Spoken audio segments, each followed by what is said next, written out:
it's Sarah, and today I will be showing you how to go from a handstand into a bridge. And I am doing this skill because it's been requested to me by a lot of you. And as always, I will be demonstrating the skill in case there are any of you who do not know what it is.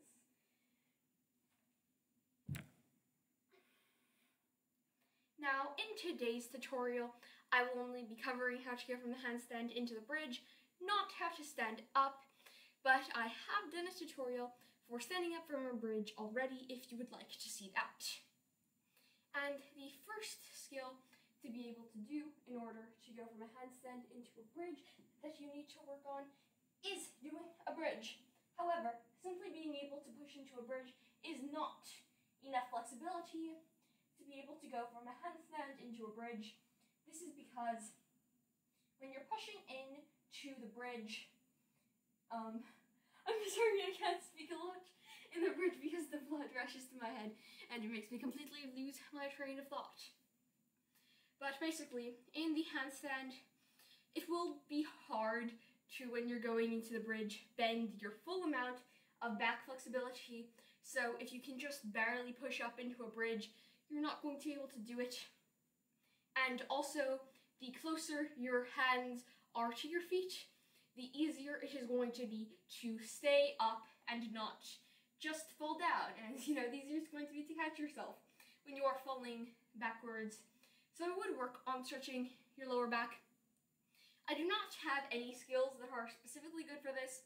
I think just, generic lower back stretches are good, and a lot of the times in these tutorials, I've always just showed the same generic lower back stretches as, a fast sort of warm-up or just a quick thing to do to be able to get to the next step in the routine. And I think that if I have some valuable stretch that's unique to the skill at hand, I will in the future show it, but I really just recommend generic stretching here.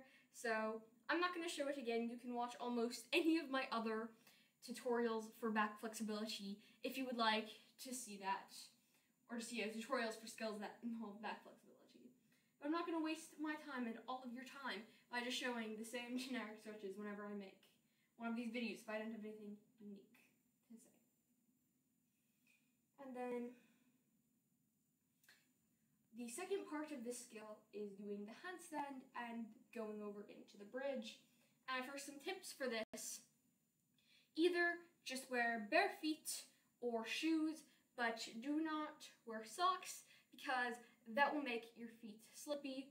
And also, please try this skill on either carpet or grass or something that is really not hardwood floor or pavement, because the first few times you attempt this, there is a good chance that you will fall, and I do not want any of you to get hurt. And also, do not wear a claw clip. You can either have your hair just down or back in a way that is not a claw clip, but if you fall flat on your head and there's a claw clip back there, it's really gonna hurt. That's happened to me. So, yeah. And I really wouldn't say that being able to do a good handstand is very important for this skill because we're not going to be holding it. But if you can't do a handstand, then it is good to practice going up. And now for the actual skill, the first thing I would like to say is try to do it very slowly, and at first just try to be looking down for as long as possible.